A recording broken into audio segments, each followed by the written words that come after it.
मला एक सांगायचं आहे, जगामध्ये या पृथ्वीतलावरती सगळ्यात जास्त मोठा अधिकार हा कीटकांचा आहे.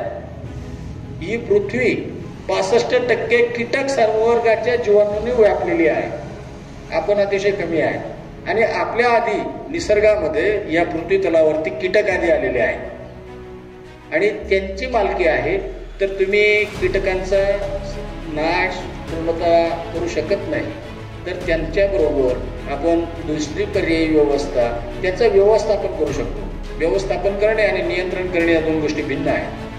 तर या सगळ्या गोष्टींचा उहापोह मी यासाठी सांगतोय की ऑर्गॅनिक शेती आणि रासायनिक शेती. रासायनिक शेतीचे दृश्य परिणाम पंजाबसारख्या राज्यामध्ये तर इतके प्रचंड भयानक आहेत की जिथे गव्हाचं कोठार म्हणतात त्या पंजाबमधून आता कॅन्सरसाठी एक स्पेशल ट्रेन चालते दिल्लीसाठी जाणारी.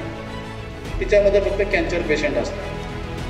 ही आकलन करण्याची गोष्ट अशी आहे, आपण आपल्यापुरता विचार करतो, फक्त आपलं अर्थार्जन कसं वाढेल याच्यासाठी विचार करतो.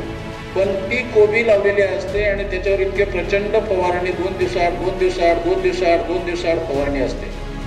निसर्गामधल्या कीटकांचा तुम्ही नायनाट करू शकत नाही. तो त्याच्या आंतर शरीर रचनेत बदल करून घेतो आणि तो बदल करून घेतो आणि तो सर्वाइव्ह होतो. या सृष्टी नियमाचा असा सिद्धांत आहे. डार्विन्स थिअरी म्हणतात जगण्यासाठी स्वतःमध्ये बदल करून घेणं आणि प्रत्येक जीवाचा हक्क आहे तो जगण्यासाठी त्याच्यामध्ये बदल करत राहतो आणि त्याच अनुषंगाने त्याच न्यायाने या कीटकांमध्ये अशा पद्धतीचा बदल होत राहतो.